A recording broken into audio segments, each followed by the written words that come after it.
Good afternoon. Good afternoon. How are you doing? I'm good. How are you? Good. I'm actually sitting in my backyard here, and I was actually trying to go to a funeral today, but I have nobody to go with. I'm drowning people down. I think I'm wearing them out. And, one of my main guys is sick, and he's still sick, fighting COVID. He had COVID, and so he's been still struggling. He's still having a difficult time with fever and some other symptoms, and Oh, my goodness. so that took him out of the show, and I told Don Roulette yesterday, let's go to drive me, because I can't drive myself now. I could, but at night it might be a hard time, because I had that stroke behind my eye, Yeah. and so my nerves have been affected, and so it's my left eye, I have a hard time seeing through. There's like a film in front of my pupil, and they said give it several months it should go away, and I hope it does. And but my right eye is doing all the pulling now, because I got to work harder. Yeah. So I thought if I drive myself to the funeral and then try to come back at night, and No. that's a little too long. It's about 4.5 hours of Roblin from here. But Francis and the family and others will be going to, of course, Mr. Bear is. I have great respect for Mr. Bear. That's why I wanted to go. That's why I was asking people to go with me, and everybody's pulling away for this weekend. But that's okay. My sister's going to be there in the Northwest region. Of course, we'll be there. We look at Mr. Bear and his work and the work of that local St. Clara and Boggy Creek. They worked so hard in Boggy Creek. They formed, of course, their jamboree that they have there, and well attended by so many.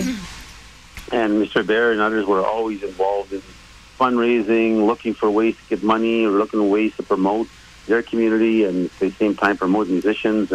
And we got them a local office there years ago. We bought it off CMHC, and from there they built it on themselves on volunteer labor. And so, I'm so thankful to the family and to the community that who fought so hard to make sure that the Métis voice is left and untouched and going back to the centuries old of getting the voice heard from the local to our governance system, from local to the region to the federations or the government. So again, my condolences go to the Bear family in the loss of their dad, their uncle, their cousin, their friend, and Frank is obviously in his new home already. And I will visit one day, and when I go through there, I'll go stop at the graveyard and drop off some flowers. As I said, I had a lot of respect for Mr. Bear. This is when he'd be pumped up for it, because at this time, this is our elders, this is how they think. Usually around this time now, they start to get pumped up for the October Assembly. Right. And they're starting to prepare for it. Like, they don't wait until we do, like September, October. It's October, and they are already preparing for it. They're planning their trip. It's 3, 4, 5 months away, but they're planning their trip. The Bear would be reaching out to me saying, I'm one of your elders coming. Am I not?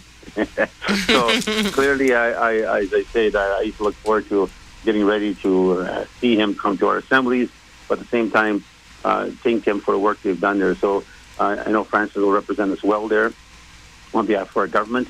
And so I wish, as I said, my condolences personally from me as David Chartrand, and also the president, to the family and the community of Boggy Creek and St. Clara. Also, the Jean Desrochers, which was, of course, our cabinet minister, we want to send condolences to his wife, Edith. Jean passed away some time ago, 2 years ago. But his wife, Edith Desrochers, and signing the loss of their daughter-in-law, Gay Desrochers. The family held a celebration of life on Friday, July 12th. Our thoughts and our prayers are with the family right now. So, actually, there's a building named after Jean now in St. Malo, Jean Desrochers. So, again, Edith, and we'll see Edith also. She's coming to volunteer and help out in St. Madeleine. She just loves these kind of things. And these are, that St. Malo, you go there, you get something going. These people, man, they really activate, they mobilize, they get things done. So, Edith always looks forward now to coming to St. Madeleine, and I'm not going to advertise. We're going to have food for everybody at my camp, but we all know elders want to come visit me, and I'm out there, and so we'll of course have tea and some bannock and some probably Barb Lavely's famous fried bread, and we'll have a few, maybe pancake in the morning. We're not going to, because there's booths that are being established there, food booths, and we understand they're upset when we give away food to people. They want them to buy it off them. So, but sometimes the elders are tired of eating burgers and fries. They want to eat some good old-fashioned food, right? So we'll have some light snacks at my camp for elders. We have 75 elders coming into St. Madeleine. and that's because we selected per region and from the my president's office. And of course, there's elders at large that come on their own. And so we're expecting a large crowd in St. Madeleine, and we're looking forward to that. As I said, Edith's going to come out and volunteer with her daughter. And but St. Madeleine, I heard you talk about it in the report, and it's something that 25 years ago, I remember my speeches and saying one day this land will come back to ours. We'll never give up until we get the land, until we get our home back and get our community back. So this announcement on Friday with the Premier coming in is something we've been waiting for a long, long time, for over half a century. The families have been waiting for the day they can call it home again, their home. Although there's no houses there no more, all the ashes that still remain in the dust of the sands. But it's the memories that still live there. And, so the graveyard is still there, still utilized by the families, still bury their loved ones there. And the sad part, even the graveyard, we had to get permission as Métis families to go and bury loved ones next to their family members. We had to go to Prairie Farmers Association in Saskatchewan and get permission to bury our loved ones in the same graveyard we built as Métis people, going back in the late 1800s when the community was being formed. So when you start looking at this community and the hardship and the pain and the suffering, I did an APTN interview, and I actually said John Fleury, he passed. That I meant to say John's dad, George Fleury, passed. Because George would tell us the story. He was about 9 years old when he seen his house burn, and and how it hit him in the heart. And his house was on fire, and so was everybody else's house. It burnt to ashes. And you start looking at it and think about what sort of went to the minds of these kids, the parents, probably the scary feeling they had. What do I do? Would I take? Would I live? Would I take my kids? How do I prepare protecting my children? So it's just been a nightmare. And I still feel the same way I did 25 years ago when I made that speech. That it broke my heart. It still breaks my heart that no one in this country spoke against it. No one even said that's wrong. That these cattle are more valuable than our Métis people. Like, isn't that heartbreaking? It is heartbreaking. It just cuts the heart, to think about that they would take cattle over us as people. And we meant nothing. And so that's why it's going to be a tremendous historic day for us. And I look forward to the Premier coming to make this announcement. He's coming on Friday at 5 o'clock. He'll be making an announcement with me on the stage. The festivities start at 4 o'clock on Friday. My camp will be there Thursday already. And so people will start rolling in on Thursday. And there's several thousand people that show up for the weekend there. And it's quite a large crowd of people. Great talent, of course, great musicians and Métis music, Métis dancers, and a bunch of traditional Métis games. And also a bingo for the bingo players. Don't forget, there's going to be 5 $1,000 blackout games. So $1,000 prize money for 5 blackouts. But that's a local hosting that. They're raising money for their local. But usually a lot of players do show up, and some people from around the community drive in to come down. The chief of Gambler said he was going to be there on Friday also, so I'll see him there. And Mr. Abdul, I believe his last name is. So I'll see him there on Friday. And again, I look forward to seeing our citizens, and I'm sure there's going to be tears and a lot of pride of our people that they finally can call this place theirs now again. And so what will happen in the future? Well, those are the discussions and plans we'll have in our government and how we're going to move forward on St. Madeleine. But it's something that reminds me of our great contribution to this country. Right after the destruction between 38, probably 41, the community of St. Madeleine, a lot of our veterans were going, some really from there, were heading overseas to go fight a battle for Canada, for the freedom of different countries, based on the terrored life they lived under the Nazi control of Hitler. And yet our people went in droves across the oceans to go fight for a country that was treating them that they were less valuable than cattle. Think about that. That's something that's at the heart of every Canadian. How can that be? So we owe them a great apology to all those families, and I know the Premier is going to do his part of expressing, the apology and expressing again how wrong it was. And as I will speak again to remind people never to forget this time in our history, what we went through. So that's, again, something very touching personally to my heart on this one. Lake Manitoba Resort, by the way, is now officially open. I saw that. Yeah, beautiful golf course, man. You wouldn't believe the work that Chris Brown and the rest have done there that are managing it. It is a beautiful. The greens are fast, very, very well manicured. You look at the fairways. It is unbelievable. The sports lounge and clubhouse is stunning. It's a brand new, and they have a red steel Métis chef there. The pro shop is really nice, well equipped, well filled up with all kind of goodies and clothing and golf clubs and on and on and on. And so when you look at the RV camp, I was telling that to Cowboy. I said, Cowboy, you should consider buying yourself an RV and then putting it out there, getting a lease. Then you have a summer home, fall home, spring home, winter home. You could go there, leave it there all year, and that lease lot is yours. You can't own it personally, but it's yours. That it's under your home for how long you want the lease to last.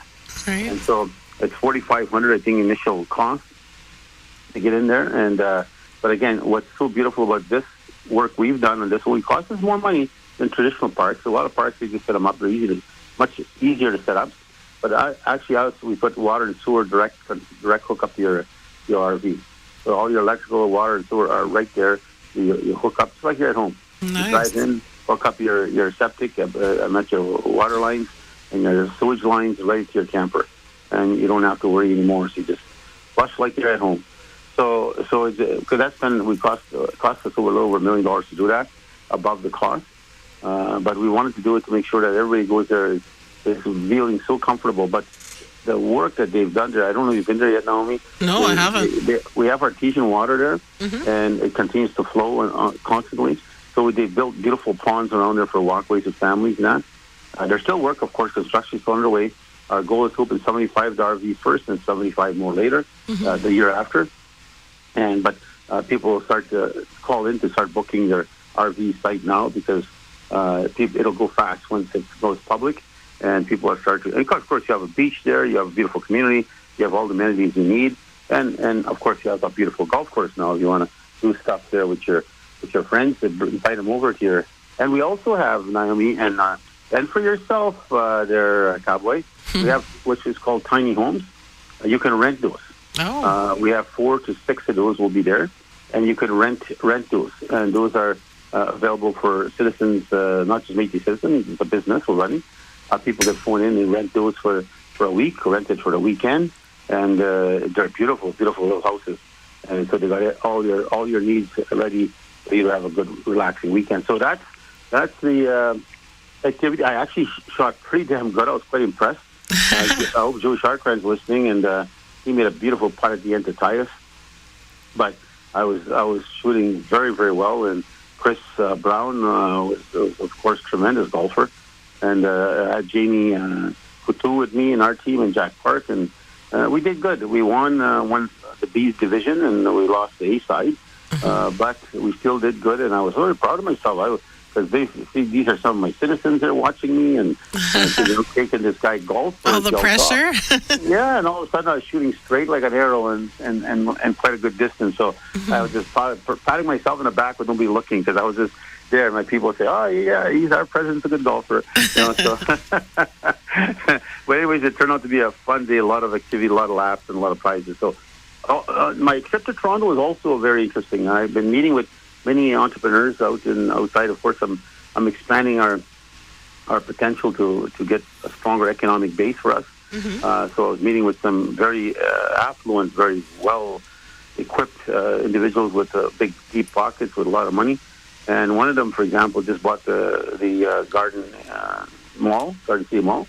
Oh, he just okay. bought it just recently, and so that he actually we're looking at a partnership on. Developing for uniforms, like for military, police, and so forth. It's a hundreds of millions of dollars of business in this country, and so we're looking at doing a partnership with the companies. Peerless is one of them here, and so we're looking at doing a partnership with Toronto-based owner. Actually, Canada Goose jackets come from his facility, so that's where the Canada Goose comes from, and we're looking at a partnership. We're looking at some Métis design jackets coming from there, It's a nice big factory. So he's coming in to meet with us here, and start some discussions and see how we can lead to expanding our economic engine to get us more opportunity for more jobs, at the same time bring more revenue into our government. So, but we met from morning to night. Really, our meetings were set up by Joe Ning. Joe Ning is a very good friend of mine. He's been friends with 25 years. Very wealthy man, and he has an engineering company. But he's been very good friends with the Métis. He's been working with us, helping us, setting us up with the right business companies. Even that it's called Unisync. But nobody's heard of it. It's a textile company, but it also makes all the uniforms for Canada, WestJet, getting Coast Guards, on and on and on. So you start looking at that. If we can get a piece of that action, then there's an opportunity. We can have some bigger jobs, some bigger opportunity for us here. Also met with Mitsubishi Canada, and of course I'm looking towards a partnership with Manitoba Hydro, and looking what role we'll play in the context of helping with the power of energy in our province. And so Mitsubishi is known to be investing. They're right now invested in Eastern Canada, but of course they're invested across the world. And so we're setting up our plan for how we will make a bid to make sure that we're part of the investments of the future of Manitoba Hydro. I don't think there'll be more dams built in this province. I think you're going to start seeing more wind power. I know some First Nations have already gone to solar power. You've seen Fisher Branch, like kudos to them. They have a massive solar power structure. Some of the smaller bands are getting some solar panels also attached in their communities. We're looking at wind power more or less, us, in the context of a longer vision. And so our meeting with Mitsubishi went very, very well. And we also met with some financial investors and invest these investments, because some of them cost hundreds of millions of dollars to invest in. So we'll bring hopefully those players to the table and get them on side. So I was reading some of the articles too on the press this morning. Manitoba Water Federation is upset with the First Nations of the North, saying that they don't own all the animals or all the land, basically, and they should have their say and their right. They're disappointed on the, downsizing of the permits that will be eligible. But it's unfortunate they're taking that approach. I think they should understand that the First Nations also got to take positions to protect the future, like we do. Our job, I think, between ourselves and Métis First Nations, come up with a strategy where both have Section 35 rights. We both have rights to harvesting. We, of course, have set laws and limits and seasons in our laws set by our elders, and we follow that vigorously with our people. But I think as we go forward to the north and to the south, to the central, I look forward to a plan with the First Nations. How do we all work together and make sure that the next generation and the next generation after that will still be able to practice Section 35 rights? Because what's the Section 35 right if you got no animal to hunt? So I think we need to have a planned strategy. I know that I'm not against any other non-Indigenous person to harvest. I think we just got to do it in concert where they recognize the important factor, how it impacts us. I'll give you an example for people listening right now. So they don't say that Indigenous people are greedy and they want to control everything and they're the only ones that want to hunt. Let's look at our fur industry. Our fur industry in this province, we started, of course, our own fur company. We're reviving fur trapping again. But let's look at what they did to us. When they came in, it was a big economic engine for us. All First Nation Métis were trappers, and we were out there, through the struggles and hardships. Lots of even Africanos, they did walk for miles and miles and miles to check their trap. Of course, do all the skinning, the preparation of the fur, to put it up to market. So, and you think about there was about 1/3 of each family's income in the house, and that were trappers. They go fishing part of the year, they go trapping part of the year, and then some of them would go logging part of the year, or they go out to the oil fields in different parts of Canada for jobs, and then come home. But the fur industry, you look at it, when they decided to kill it in this country and across the world, because people felt that it was wrong to kill a little seal, a little animal. That was the picture you see in the news all the time. Clubbing the seal, and then they got people on board, and it became a big lobbying group to stop and kill the fur industry, which they did. So when you stop and think about that, nobody stopped and thought about how does it impact us. They took 1/3 of our economy from our families. 1/3. That's 4 months of salary from our families. And nobody gave a heap in hell of how they reimburse us, how they put back the finances back into our families. all those parents and will remember the story because it's factual. When Christmas time came, these trappers were excited because they were getting their money up front. They're getting paid. Their furs were up for sale, and then their Christmas and kindness to everybody else was such abroad because they had the ability to do these things because they had the money. But when that was gone, so did the beautiful Christmases we had, the beautiful opportunity to bring food and new clothes to our families, new opportunities. Mm-hmm. And nobody in this country, including those man-to-wife federations and all that, did they go up and fight against that and say, no, it's wrong? You're hurting the Indigenous people. You're killing their economy. You're killing their family. You're hurting them financially. No. You're taking away their future. Nobody said that. But now they say, well, First Nations are complaining they want to limit the moose population hunt out there. Well, there's a reason for that. They want to plan for the future. So when you start thinking that way, I think people should stop and consider what the damage they did to us when they killed the fur industry on us. That's why MMF is buying fur again. We're paying good price, and our artisans are doing a terrific job. You see some of the stuff I saw some beautiful mitts, gauntlets not given to me, bought to the office for about $600, I think. Oh, but are they beautiful? That's a beaver that we're now providing to our artisans. We're providing leather to our artisans and also supporting them in their endeavors for their economic engine towards our artistry. But we're buying the fur and we're giving it to our artisans to make product with and sell it. And we're buying it from them and selling it in a national and open market. And we're doing a great job on that. So artisans are so excited about it and it's really changing the very vision. There's like another economy that was once ours. We're slowly reinventing it with buying fur again and getting back into this industry. So, but as I said, I encourage people to be patient with the Indigenous governments. We've got to look at how we manage the natural resources together. And as I said, we've never been greedy people, and we've always been caring and supporting and sharing people. We just got to have patience until we start figure out our way through this challenge to make sure there's enough population of something we practice in our culture. Always a practice in our culture. We didn't just do it for sport. Mm-hmm. It was more for food. When I went hunting, Naomi, I didn't give a care about the size of the horns. I was out there to get a moose. I bring food to the table. Yeah. If I was lucky, we'd get our moose, and it was always shared. Never did anybody take a moose and slap in their freezer and put a lock on their freezer. It was always shared meat, and it's still the same culture today. So anyways, I want to share it, but I got some birthdays here I got to also take care of. I got my nephew Treble is having a celebration today. Of course, my late brother Albert Chartrand was the Minister of Finance for so many years, Vice President Northwest. His grandson is having his birthday today at 2:00. So, and as I said on the show last time, why it's called Treble is spelled Albert, my brother's name backwards. That's cute. Happy birthday, Treble! And it's at 2:00 today. I think Glorian's going. I'm going to try to tag along, see if they invite me. And then, but there's gonna, of course, kids don't want big adults around. They're on the way. So they want kids around kids. So, but I'll pop in maybe to give my present and come back. Also want to say happy birthday, Johnny Kumo. July 16th is his birthday, and he was with me and always with me out there when I'm fishing out in Cranberry. So happy birthday, Johnny, from the team, from Derek, and Tracy sent me a text asking you to send you a happy birthday, and coming from your family. Happy anniversary is also going to Dale and Carolyn Brightnose on July 11th. It's a double. It's a happy anniversary and also an happy birthday to Dale.